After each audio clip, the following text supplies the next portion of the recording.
This podcast episode was made possible in part with support from Sacred Rights, a Henry Luce Foundation-funded project hosted by Northeastern University that promotes public scholarship on religion.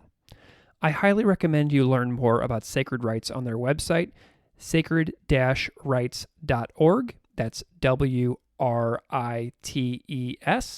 or find Sacred Rights on Twitter at sacred_rights.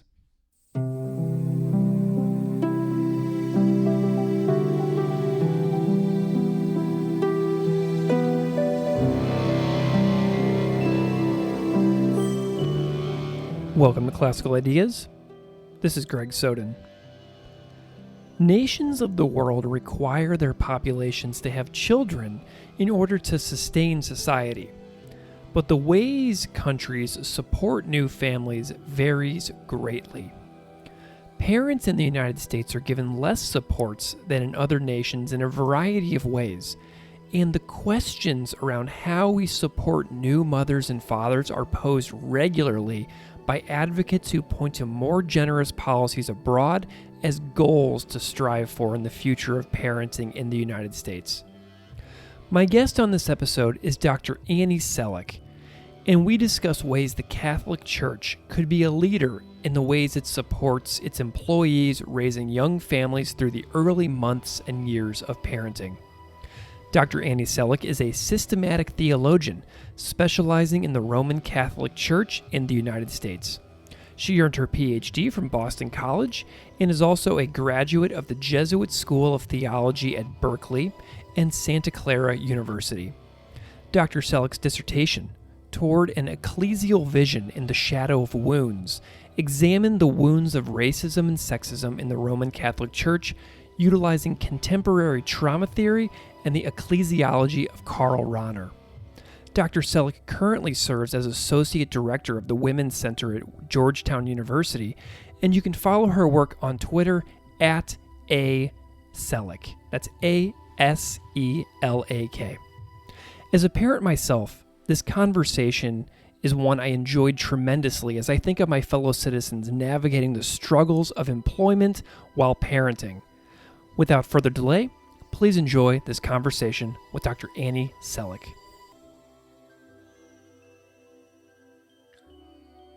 Dr. Annie Selak, welcome to Classical Ideas. It's great to be here with you. Thank you so much for joining me this morning. I'm absolutely delighted and excited for the conversation we're about to have. I've been looking through a lot of your work the last several days, and this is a conversation that I'm particularly excited about. But before we get into the content of our conversation, I'm wondering if you can just spend a moment and introduce yourself to the audience however you see fit. Great. Well, my name is Dr. Annie Selak. I'm a systematic theologian, and I study the Catholic Church in the United States. I use she, her pronouns, and I currently am working as the Associate Director of the Women's Center at Georgetown University. So while I'm from California, I live in Washington, D.C. with my family now. Fabulous. Well, I'm a big fan of Washington, D.C. and Southern California. So you are touching on two of the places in the world that I deeply love. So Annie, you're on a show here with me, and I'm really excited to learn about your expertise. And I really want to come to understand how you came about this path that has led you to being in your field of study, a systematic theologian, studying the Catholic Church, and an expert in these content areas. And so I'm wondering if we can trace a little bit about your academic path and bio, because I'm curious about some of your notable turning points on your academic journey. I know you were at Santa Clara, Jesuit School of Theology at Berkeley, and Boston College, but I'm curious a little bit about your academic trajectory, if you will.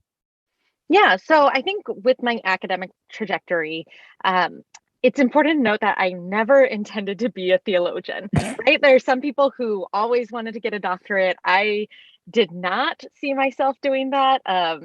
And kind of wound up here through twists and turns.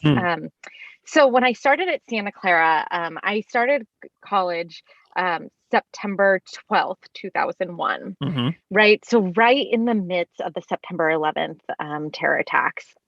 And so that led me to study political science and religious studies, right? The intersection of political science and religious studies Oh was yeah. really how I was trying to make sense of the world, make sense of everything around me, Yeah. right? So I think, I know for many of us in that generation who were in college during September 11th, that was the way we were trying to make sense of what was going on, of the war in Iraq and peace protests and things like that, right?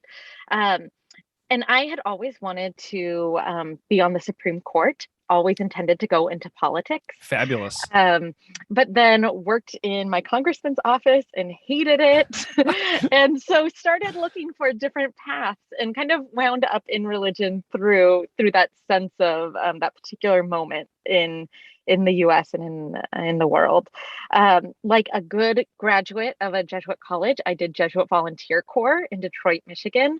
And that was really a great experience of opening my eyes to a reality beyond my narrow experience in California. And that led me to want to pursue an M.Div at the Jesuit School of Theology at Berkeley.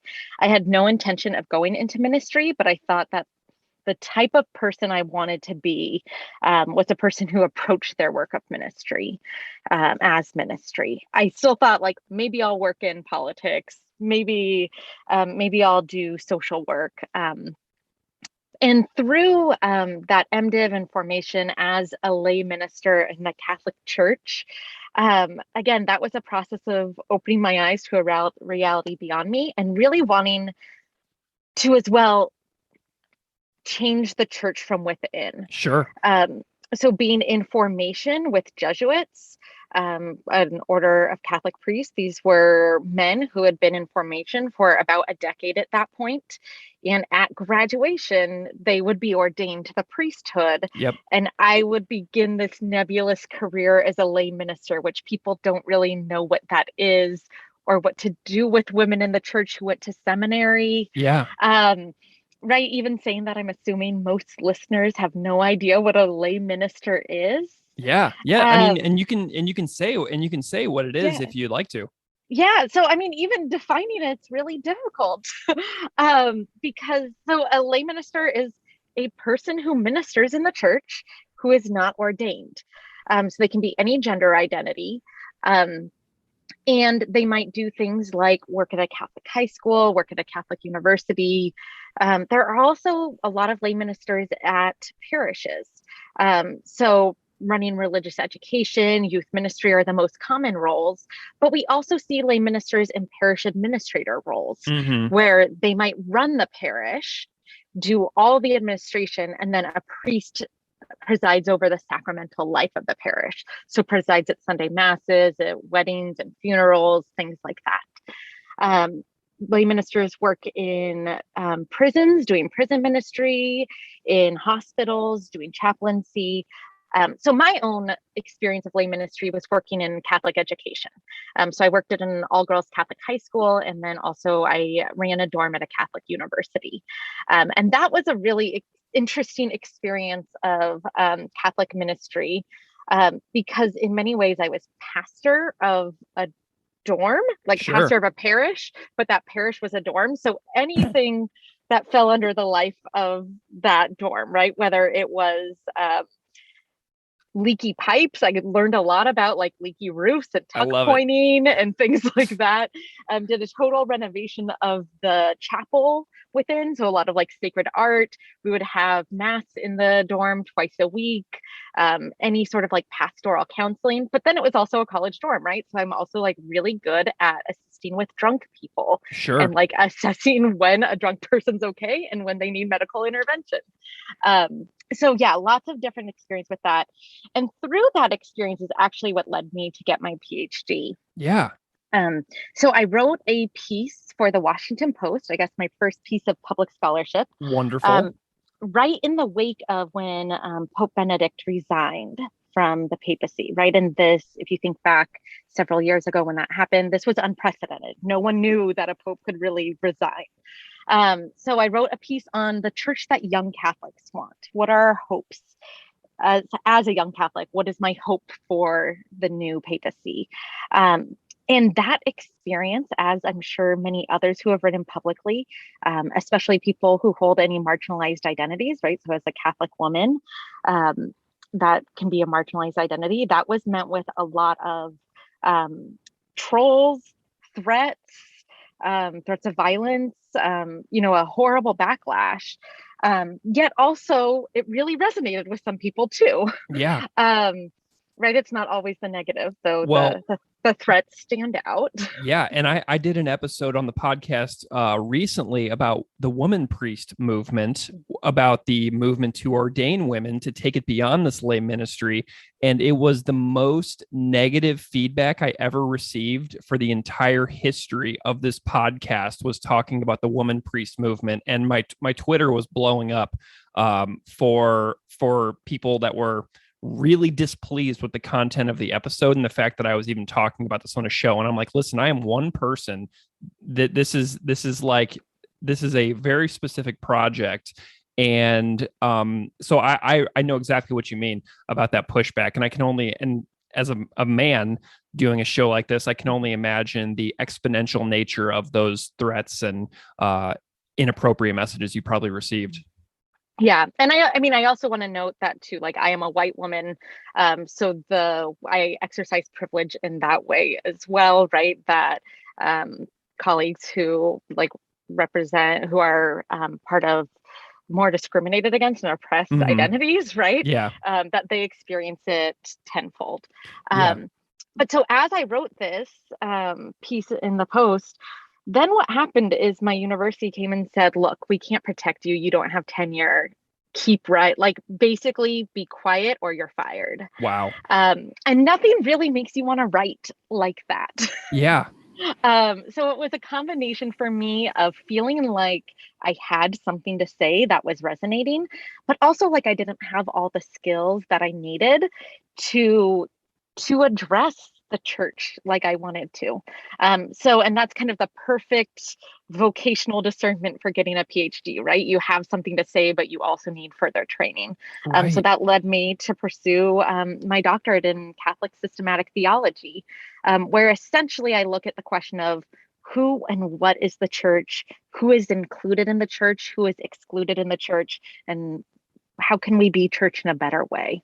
Can you define that term really quick? Systematic theologian and systematic theology. What does that mean for the listeners out there? Because I've never talked about that term even a single time in the entire 4 years I've been running this show.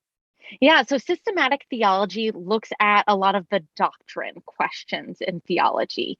So things like Christology, anthropology, ecclesiology. What is the church? What are humans? How do humans relate to God? Where does Jesus figure in? What about the end times? So they look at these different doctrines. I think of it as like the meat and potatoes of theology, right? That like core part. And then you can apply it to ethics, then you can apply it to ministry. Of course, history informs it. Of course, scripture informs it. But it's really looking at like those core questions of, in this case, specifically Catholic doctrine. So again, mine is ecclesiology as my specialty. So what is the church? How do we consider the church? And I try to look at that specifically within the United States. Wonderful. Well, we're going to come back to that in just a second. I have another question because you mentioned earlier realizing that you had a voice that was within, that had things to say, that you needed help bringing to the surface. And so going into a PhD program, getting writing advice and getting research advice and all that is such a wonderful part of a PhD program. And then after you finished, you're in the world now working professionally, and you are now part of this Sacred Rights public scholarship training cohort. And I'm wondering how you can feel your own skills developing now, being a part of this very public-facing, research agenda-driven organization like Sacred Rights. How are you still growing that skill set? Yeah, Sacred Rights is amazing. If there's any listeners who are thinking about becoming involved, I have only wonderful things to say. What Sacred Rights has been really helpful for me in doing is one, demystifying the publishing process, right? So looking at here's how you pitch. I didn't know how to pitch before. When editors said pitch me, I had no idea what that meant, right? So learning how to pitch people. but also this idea that any sort of public scholarship that we do should really be focused on one idea, right? So I'm not taking everything I know about Catholic theology and including it in every piece of public scholarship that I write, even though I desperately want to do that. Mm-hmm. Mm-hmm. But I think of it a lot. And one thing we talk about a lot is how we can approach it like we approach teaching a class, right? So many of us are teachers. And in each class, you have maybe one or two content goals, right? And so in our public scholarship, I try to frame my work like that. What is the one thing I want people to know from reading this? And then everything else I include serves that one learning objective. So that's been really helpful for me. As well as the other thing that I really like is identifying the different areas that we can contribute in, right? So is it podcasts and talking with someone, right? And like we're doing now. Mm-hmm. Is it an explainer piece? Like maybe it's writing, I have like explainer pieces now drafted from this training on that are ready to go. Next time the Pope says something that's really confusing about women, I want to contribute to public scholarship contribute to the conversation about, okay, how do we actually understand what the Pope just said? Where does this fit in? Does everything the Pope say is infallible? Spoiler alert, no, it's not. We interpret all these things differently. So looking at ways of contributing around that. Your desire to be involved in the commentary around like papal announcements and things like that is so important, because that is something that people can tie themselves in knots analyzing, and to have people like you dedicated to being on the front lines of discussing those things publicly for large audiences is like essential as the church moves into this next generation of, like you mentioned earlier, your article about what does the future of the church look like. Like you can be commenting on that for the rest of your career, which is so cool. I do want to know a little bit more about your research agenda, if that's okay. Yeah. So you have this dissertation called Toward an Ecclesial Vision in the Shadow of Wounds. This is a very, very interesting and mysterious title to me, because the shadow of wounds is something that I think that a lot of people, if they've followed the history of the church in the last several decades, can, come to some of their own understanding of what that means.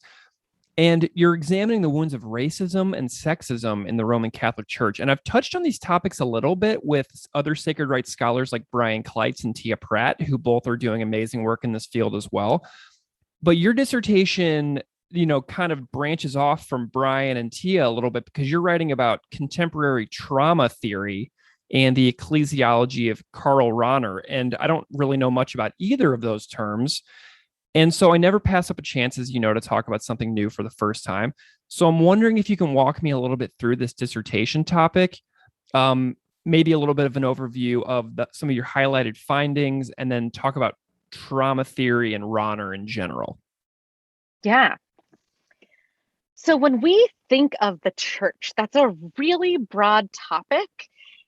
And when I think of the church and I think of my friends, my students, most of the time, a lot of people have an experience of church that is off-putting in some ways, right? So I've listened to some past episodes, Greg, where you've talked about like going to growing up Catholic and then the clergy sex abuse crisis, right? Mm-hmm. And your interview with Brian Kleitz addresses that, right? So kind of my research takes that as a starting point and says like, these areas actually of disconnect, these areas of really true harm in the church, really deep hurt in the church, this is where we need to start to do theology, right? We shouldn't start in this big abstract, what is the church? But these areas of disconnect are where I want to do theology, looking at when the church fails to authentically be church. So my dissertation names these as wounds. So I specifically look at racism and sexism in the church as wounds. A lot of what Tia Noel Pratt talked about, again, is this jumping off point, whereas, looking at the exclusion of Black men from the priesthood and Black women from religious life. How does that wound the church in the past, and how does it continue to wound us now? So taking that thesis that these these things wound the church. They stop the church from authentically being able to church. This is where then I start getting, the creative theological research. So I use trauma theory as a tool to respond to those wounds. Trauma theory is really complex. Mm-hmm. The basic understanding is that there's an originating wound, right? So a lot of trauma theory uses Freud and things like that. So like there's an originating train wreck is what Freud uses a lot, right? A train accident. That doesn't stay in the past. The only harm from that is not the specific train accident, but the way that that continues to be experienced in the present and in the future. So wounds aren't contained by chronological time. So I take that basic idea that wounds are repeated, that they can't be contained in the past.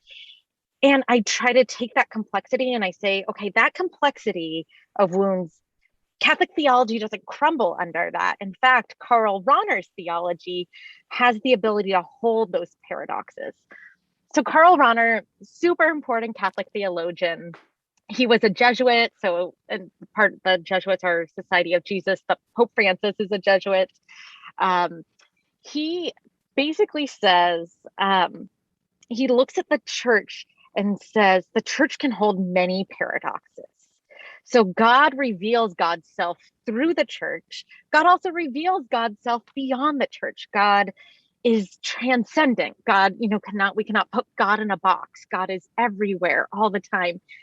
Yet that transcendence alone would present a God that's like very distant, right? So God is also radically immanent, close to us. The church is both sinful and holy.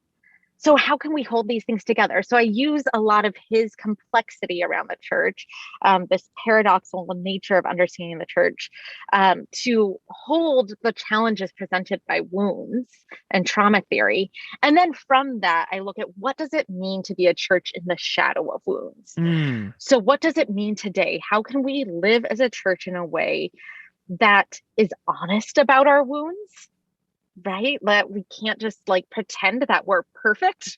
Yeah. But what does it mean to say like, no, we've actually caused a lot of harm around racism. The church is racist today. To say that, to name that, and then say, okay, how are we going to become an anti-racist church, right? The church has excluded women, excluded non-binary persons, excluded trans persons. How can we grapple with that today and become a more authentic church that acknowledges our wounds, but also is bigger, right? And how do we address that?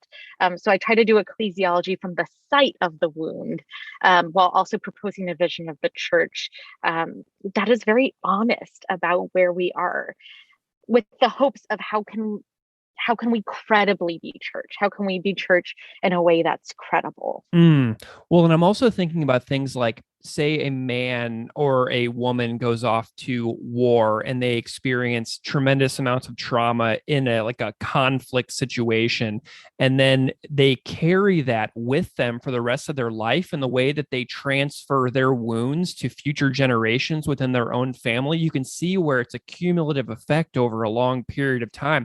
If you don't have those reckonings and if you don't have those acknowledgments along the way, that you can work on them incrementally for many years afterwards. So like ignoring the original wounds is such a tremendous, it's got so much danger. You know what I mean?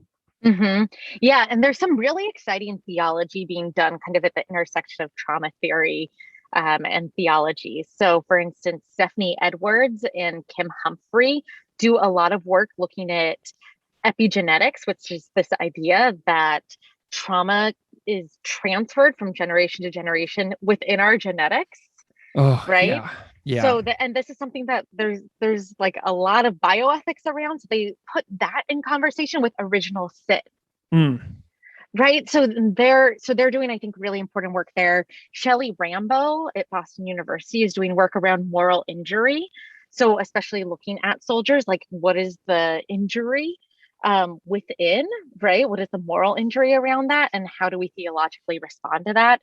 So there's a lot of exciting work at the intersection of trauma and theology. I love it. Well, and it also sounds like you are personally addressing many different kinds of shortcomings of the church. Like you're not just sticking into like a certain area, because like I know that you are also uh, interested in the shortcomings of the ways that the church serves modern families as well. And an article of yours that I was really excited about, because I'm a parent myself and I've dealt with the strangeness of the American system of how we support parents of newborns and infants in our society.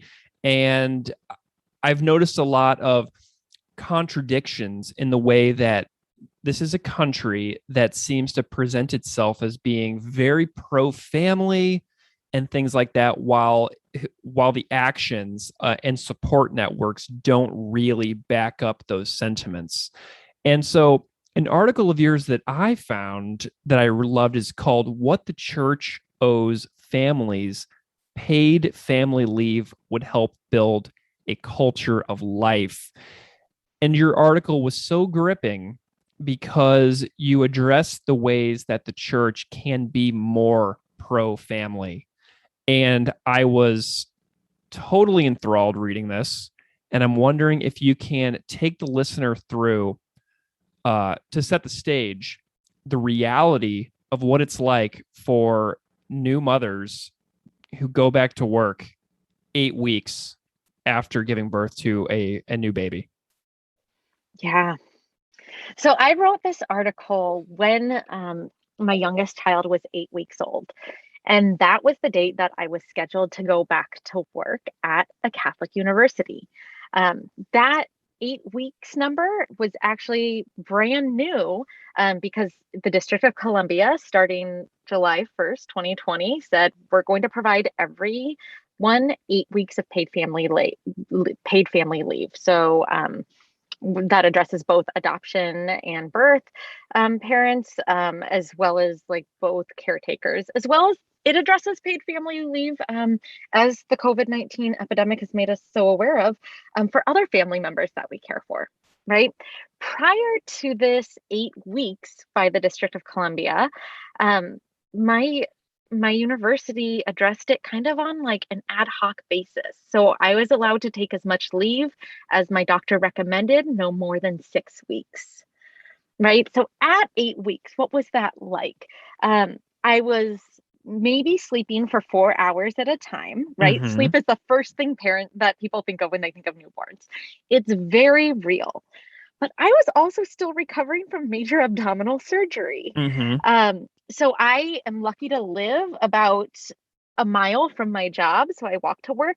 I could not walk a mile at that point. I could walk maybe like 4 blocks at that point. So I had no idea how I was supposed to get to work. Um, Now, luckily, we were at that point had turned virtual, so I didn't have to address that, right? But just this idea that I was supposed to somehow transport myself to campus. Um, I was either feeding my daughter or pumping every 3 to 4 hours. Mm-hmm. And that takes, about like 30-ish minutes at a time. So those are huge chunks. If you think of your workday, if every 2 to 3 hours you have to block out 30 to 45 minutes, it's really hard to get anything done. But also my hormones were through the roof.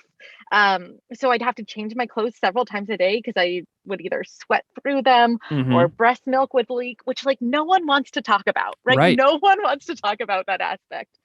Um, but I was also just kind of going on autopilot through most things, right? So your brain actually like um, changes shapes in pregnancy and in postpartum. So I couldn't remember a lot of things, both like short-term memory and long-term memory. And this is common. This is like by evolutionarily what we landed on, right? That you Mm. forget a lot of things. My job right now is in student services. So in that, I have a lot of, I respond to a lot of emergencies. So whether that's like sexual assault or instances of university bias. So the university trusted me in that mental state to make a lot of judgment calls that sometimes, like, I don't want to exaggerate things, right? But sometimes I'm making like life or death calls of whether whether a student is suicidal or not, Wow. right? Yeah. And even so, my child now is a year old. I was reminded when she turned a year old that there is like another hormonal shift. And now suddenly I realized that for the past year, I have not felt like myself. Mm. That in the past year, I was operating like at a much lower mental capacity than at any point I was aware of. Because now all of a sudden I'm like, oh, my brain thinks differently. My brain thinks like myself again. I didn't realize that in January it didn't. I didn't realize 6 months ago it didn't. I thought I was Wow. at full capacity, but now I realize, like, nope, I was nowhere near full capacity. Well, and then you add the pandemic on top of that, and like so few of us are actually at full capacity ever right now. And Yes. it's so frustrating to, like, as I think about my own lack of productivity here and there, like I'm critical of my own performance within my job, just like anybody. And then to add all the details on top of that, what you just said makes me realize just how stratospheric my own differences would be if I also added all the variables on top of my life that you just described. So, you know what I mean? Like it's profound to think about that. I'm like, wow, I really struggled in XYZ, but if I had ABC as well, like it would have been so much harder. I can't even imagine. Mm-hmm. Was this your first time that you got interested in the complexity of the American family leave system? Well, I think for a long time, I've always noted that what we ask of new parents is ridiculous, right? That there is no guaranteed paid family leave for the birthing parent or the non-birthing parent, right? That this is something that is ridiculous. This is my second child, so I think my eyes were open to this in a cute way with my first child. But I think there's a lot of different ways to look at this, right? So the fact that one, there's no guarantee of paid family leave is when someone has a child is the first, but also there's no guarantee of paid family leave when someone has a miscarriage, right? And that's in fact very rare for workplaces to offer leave as a result of that.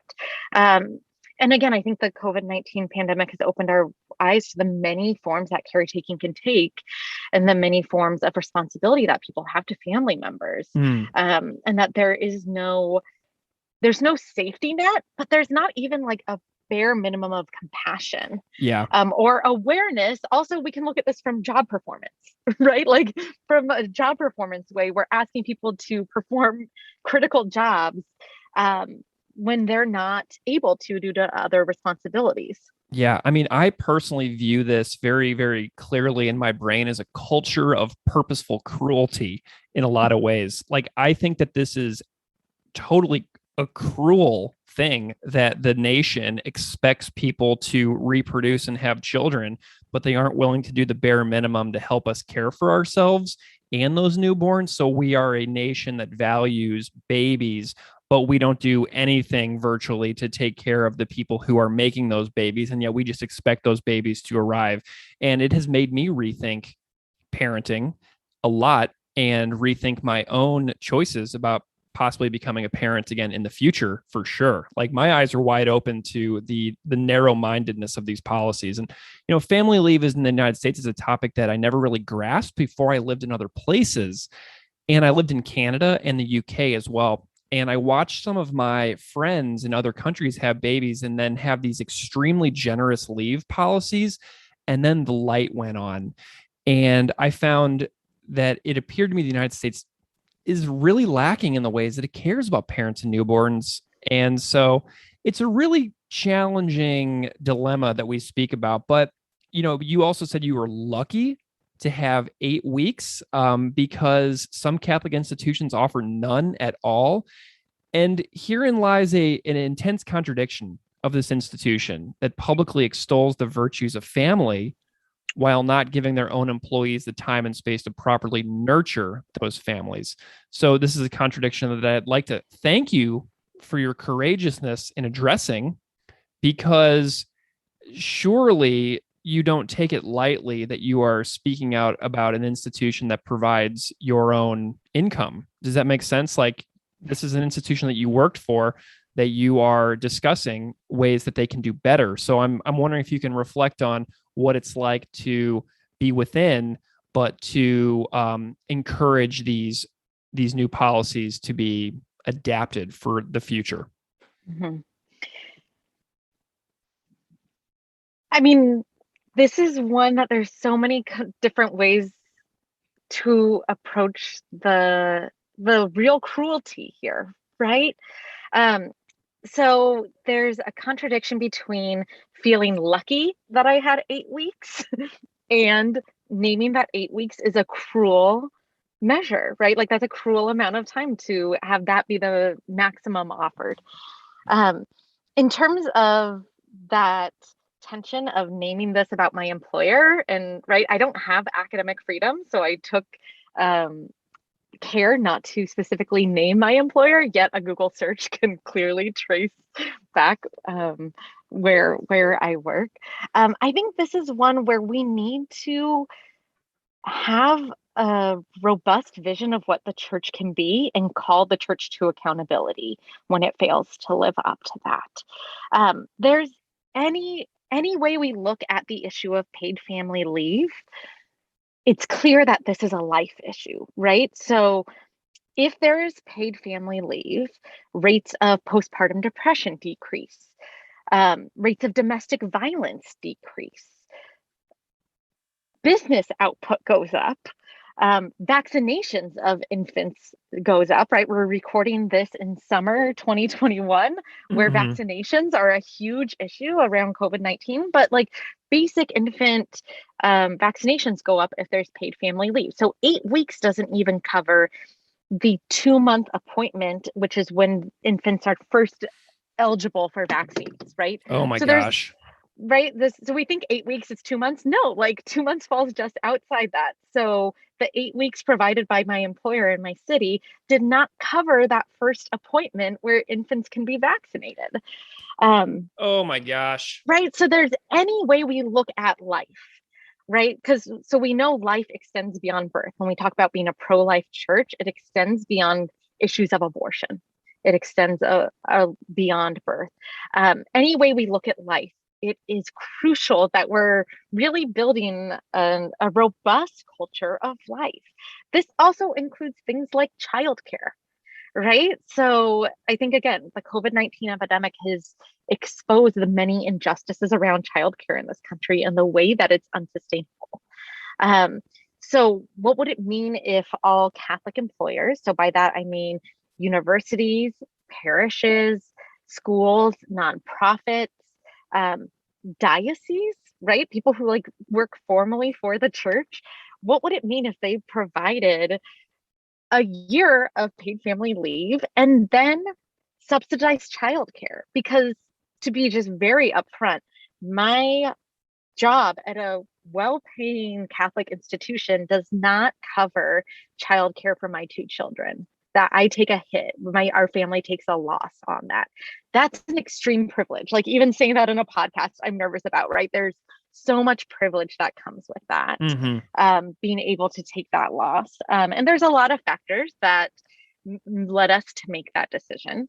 But these are things that if the Catholic Church wants to credibly be for a culture of life, they need to take seriously. So when I look at my students, I see them questioning the Catholic Church, not because of doctrinal issues, right? No one is saying, I think I'm going to leave the Catholic Church because I'm not so sure about a triune God. I'm going to leave the Catholic Church because I'm not so sure Jesus was fully human and fully divine, right? That's not what's causing people to leave the church. They're coming to me saying, like, I'm thinking of leaving the Catholic Church because I look at the way they're talking about my brother who is gay. Myself who is gay, right? Like they're looking at the way that the church treats the LGBTQ community. Looking at things like I think this is where the church could really set the standard for what it means to care for families, right? This is an example where if the church did that, it would totally change conversations around the culture of life. Mm. I think it would change the conversations about what it means to be pro-life as well. And so Yeah. this is a conversation that constantly comes up within the church. And I just drove past the Catholic Church yesterday that had a very, very specific message about pro-life on the sign out front of the church. And I was thinking about your articles. I drove past that and I was thinking like there's so much more that that sign could be saying.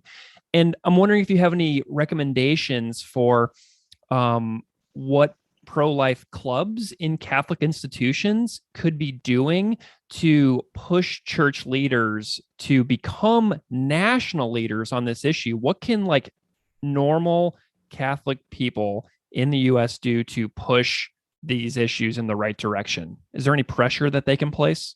I think there's a huge amount of pressure that they can place. I think a lot of Catholic institutions are getting by on the fact that no one is thinking to ask them what are their policies around paid family leave and childcare. So I think of if Catholic high schools and universities have pro-life clubs or Catholic parishes, if they started pressuring the administration to say, how much paid family leave do we provide and how can we expand that? What childcare can we provide? What childcare incentives can we give people? That would radically change the experience of having children and having families for staff who are Catholic and who aren't Catholic, right? Because Catholic institutions employ a large diversity of people. So I think that's huge. And I think it's such low-hanging fruit that can be offered. So for instance, I was invited by a Catholic organization to attend a pro-life conference.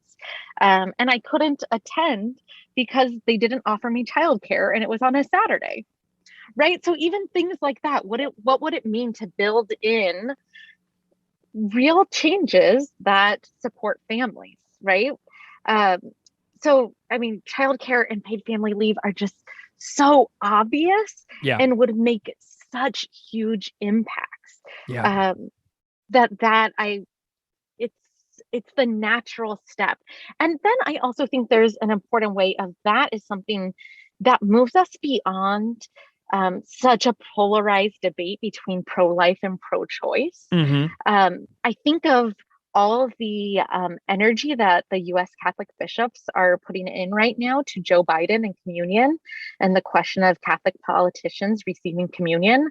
What would it look like if instead of spending all the time, money, energy around that question, the church instead said, we're going to provide a year paid leave for all staff who has children, adopts children. What an incredibly inviting way of being pro-life that would be. Amazing. I love it. You know, we wouldn't even be, I don't think we'd be having the same conversation if we weren't both living in the US. I'm wondering if you have heard any feedback on these issues from Catholics in other countries at all who are like, I can't believe this is even a thing. Have you heard anything about people like talking about or commenting on your work from elsewhere in the world? Absolutely. I think even it's part of the way we frame this is like uniquely American, right? So you said earlier, Greg, that you've lived in other countries that have generous paid leave. That's a year. No one in those countries would deem that as generous. They would deem that as basic. Right. Right.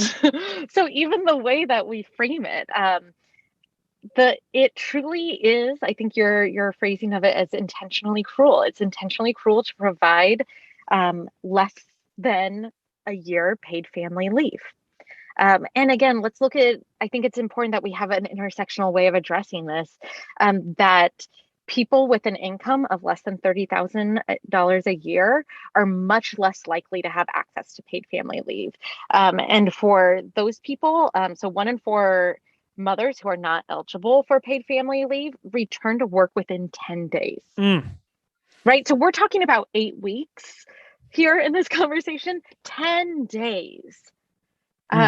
That is cruel to the birthing parent, that is cruel to the child, that is cruel to the other family members, right? That this is anyone who has had more than one child also knows it is an adjustment for the other children as well. It's an adjustment for the non-birthing parent, right? These are things that truly rock our worlds. And again, any way we look at life or health around it, those metrics dramatically go up with that access to paid family leave. It's utterly heartbreaking. Like, I'm emotionally reeling over here listening to and contemplating what it would be like to go back to work 10 days, and how if you didn't do that, the consequences and punishments that would be meted out on brand new mothers who are already stressed to the max. And then all of a sudden it's like, well, you're fired because you're not here on such and such date. And this is what the law requires of us to offer you. And we offered it and you didn't meet your end of the bargain. So goodbye. And then all of a sudden, not only are you trying to care for a brand new baby, but you are also financially strapped to the gills. And like, I'm going to double down on my intentional cruelty comment. I will not back off of that. The lack of who is qualified for paid parental leave, those statistics that you just offered, I'm really grateful that you went there, because I'm just thinking about all of my friends in other countries now, and how whenever I would describe to them what it was like here, how their jaws would just be agape. Oh my goodness. Okay. Well, you have a section of your article that I want to reflect on for a second. The article section is about Pope Francis's apostolic exhortation on the family, which opens with the vision of the joy of love experienced by families is also the joy of the church. The joy of the family cannot be the joy of the church if employees of Catholic organizations are unsupported in family life. Catholic schools, parishes, nonprofits, and even the church hierarchy have the potential to model what truly pro-family paid leave might look like. One that goes beyond complying with our current inadequate national policy. And I loved this section of your article because it says it encourages the church to push beyond the obviously nationally inadequate stance that almost communicates an, oh, well, this is what the federal government says, so we can't do any better than that. And I love the way you framed it, because it says, go beyond the federal government, be the model that the federal government can adjust to for a more just future. And I absolutely love the fact that you said that. And I'm wondering if you can reflect a little bit upon this part of the article, because I found it to be so perfectly stated. And I'm wondering what your thoughts are. I think there's a vision of the church that if the church is authentically church, right? If the church is church in the most robust way we can imagine, that would truly set an example for others, right? So that would set an example on how we employ others. What would happen if we were anti-racist in such a way that we called other people to that example? Right. So this extends beyond employment law. Employment law is very important, but it extends beyond that. What if the way that we treated one another and welcomed one another across cultures, across ability levels, across immigration status, across race, across sexual orientation, what if we were so radically inclusive, so based in the gospel of Jesus, that it invited people to treat one another that way? And again, sadly, what I see is the opposite happening, that people see the harm caused by one church member to another, by a member of the hierarchy to a parishioner, right? And instead, the church is setting the opposite example. And that is not what the church should be. And that is not what the church could be. So I think there's a way that I imagine we can, again, look at something concrete like paid family leave and say, we can treat people better than this. This is what it means to support families. So there's that example and vision that the church can be. But then there's also the reality of, in Washington, D.C., Georgetown University is the largest employer outside of the federal government. Wow. Right. So these are also that is a lot of people we can impact. And that's also a market that we can impact. right? So if Oh, Georgetown yeah. University provided a year of paid family leave, people would come to work at Georgetown. Imagine the talent that would be Right? drawn to that organization. You'd have like top scientists and doctors who'd be like, I want to work there because then I can Yes, still have a family and a good life and I can do good things for my kids. And that's the kind of place I want to work for. And then if other universities around the country see Georgetown doing that, then they're like, whoa, Georgetown's got this awesome policy. We're going to start changing as well. And the ripple effects could be dramatic. so yes, it's a way that we can expand what it means to be pro-life. We can, again, sidestep that political division of pro-life, pro-choice, and say, here's what it means to enact a culture of life. It could also be a great thing for the larger community, right? Yeah. That this has really real impact. So it's this beautiful ecclesial vision that I have, right? As a systematic theologian, ecclesiologist, this is how we can be church, but it's also a way of treating people well and changing the concrete reality for people. Love it. Give me a little preview of what you're working on for the general public. What do you got in the pipeline? There's an article coming out soon with the National Catholic Reporter on what Catholics can learn from the WNBA. Awesome. If you don't watch the WNBA, you should. It's amazing basketball, but also these athletes truly live out an incredible commitment to social justice. So it looks at how we can learn from the athletes of the WNBA about social justice. So that one should be coming out soon. Fabulous. Well, Dr. Annie Selak, this is a hard conversation, an important conversation, an inspiring conversation. And I've learned so much just from my brief exposure to your work. And I'm grateful that there are people like you who are doing this work from within. I think that it's tremendously important, but also courageous. And I don't take that lightly, like the stories of your life that you've shared with me here. I mean, I really do appreciate your candor and your honesty and your energy and your inspiring hope for the future that we can do better within our institutions. It's really incredible. I'm wondering if you can tell people where to find you if they want to follow you and know more about your work. Well, they can hop on Twitter is where I'm most active. So I'm at Selak, Selak, and come for the takes on power and authority in the Catholic Church. Stay for the takes on WNBA and the way that women can be included in the U.S. in a more robust way. Dr. Annie Selak, thank you so much for being here. This has been a real pleasure. Great. It's been wonderful to talk to you. Thanks, Greg.